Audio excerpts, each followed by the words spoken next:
Why on earth does Iran, which is a long way from Israel, by the way, they're not neighbors. Why is Iran care so much about this tiny little nation called Israel? It's not a border war. They don't share a border. It's not a land dispute. It is a religious prophecy war. And that's what most of your social study textbooks will not tell you.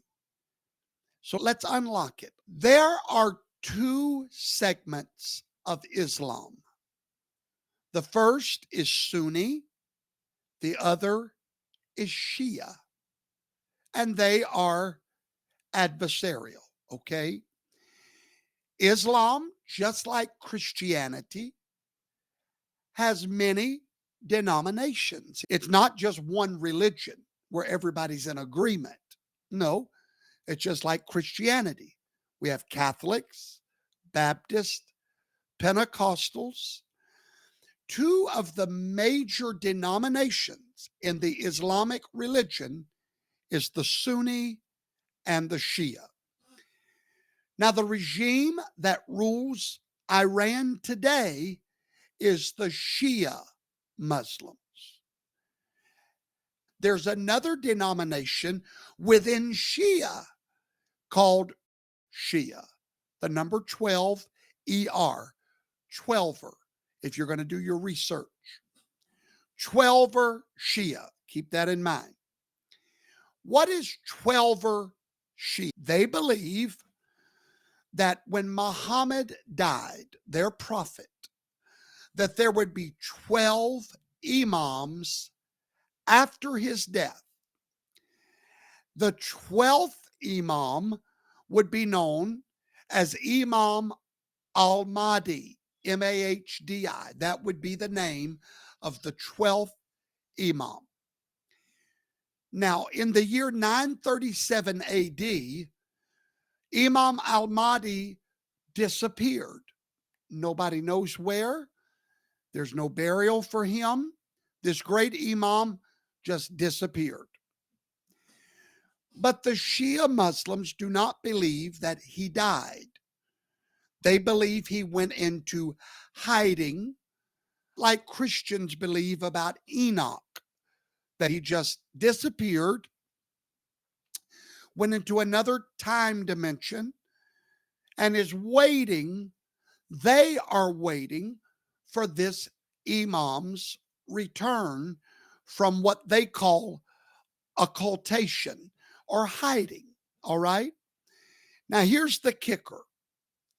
They believe this 12th imam will return only at a time when the world is filled with chaos, injustice, and when the land of Israel is destroyed. Let that sink in for a moment. To their religious leaders, the Grand Ayatollah, wiping Israel off of the map is not politics. They are fulfilling prophecy for their 12th imam to return. Now, there's a problem. Iran and the Shia Muslims are a long way away from Israel.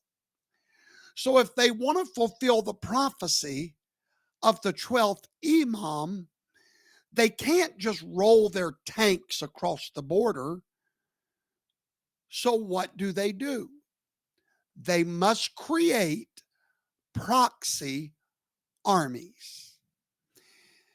In 1979, the Islamic Revolution overthrew the Iranian Shah. In 1981, they created a terrorist group called Hezbollah in Lebanon. Later, they back a group called Hamas in Gaza and the Houthis in Yemen. Three armies that are much closer to Israel than Iran is. These groups become Iran's hands and arms. They do their dirty work right on Israel's doorstep. Okay? Iran's too far away. So they finance three guerrilla armies, Hezbollah, Hamas, and the Houthis, to bring this prophecy to pass for the destruction of Israel. What is their goal? Constant pressure, the war of attrition, surround and destroy, wear them out. Now, let's be clear. Hezbollah is not just some little gang. They are trained, funded, and armed by Iran's Islamic Revolutionary Guard Corps.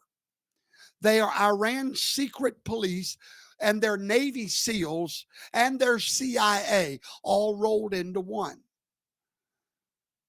Iran wanted a second army stationed closer to Israel, so they created Hezbollah.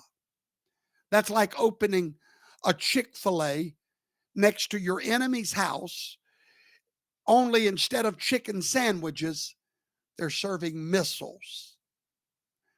Here's how the Iranian government works.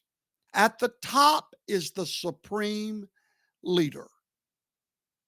He is a religious king, like the Pope.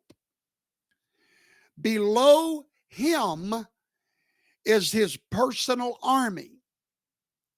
Then the president, the parliament, and the courts for show. When people say the Iranian government did this, what they really mean is the supreme leader and his army. It's a religious dictatorship. What's their mission? Protect the revolution, fulfill the prophecy, and destroy Israel. Iran and its proxies like Hamas have figured out they can attack Israel from civilian areas like schools, hospitals, neighborhoods, so that they can win the media war. Here's how it works. They hide weapons in schools. They launch rockets from hospitals. And then Israel strikes back to defend itself at that hospital or at that school. And then civilians die. And the world screams, how could Israel do this? That's the trap. Iran and Hamas, they want high civilian casualties, not because they're careless, but because they're calculating. They need the world to turn against Israel and to call for a ceasefire, because that's the only way Hamas can survive, is with a ceasefire. Even their own leaked documents have shown that Hamas leaders admitted the more civilians die, the better for us. Now, here's where it gets frustrating. In August of 2023, Joe Biden sent $7 billion to Iran for a so-called prisoner exchange. Have we done prisoner exchanges before? Yes, we have. Did it cost billions of dollars before? No, it did not. To make it worse, one American dissident was not included in the deal, and Iran executed him a week later. So what was the real purpose? Many believe that it was the first step toward reviving the Iran nuclear deal, hoping Iran would behave, but they didn't. They took the money, built new terror cells, enriched uranium, and the rockets flying over Jerusalem tonight, you paid for.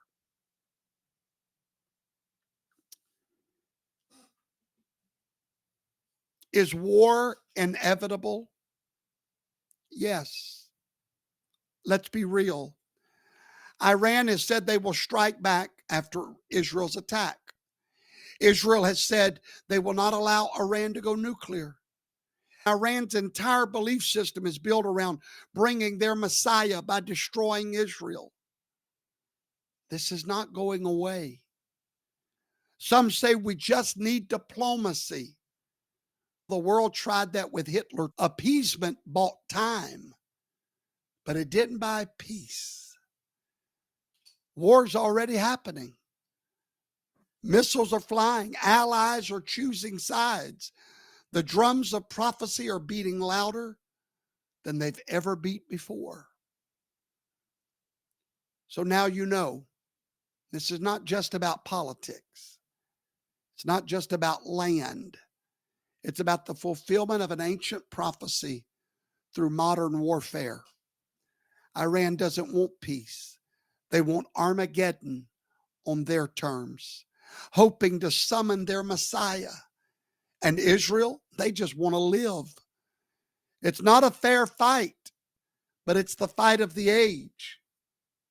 And now you are no longer in the dark.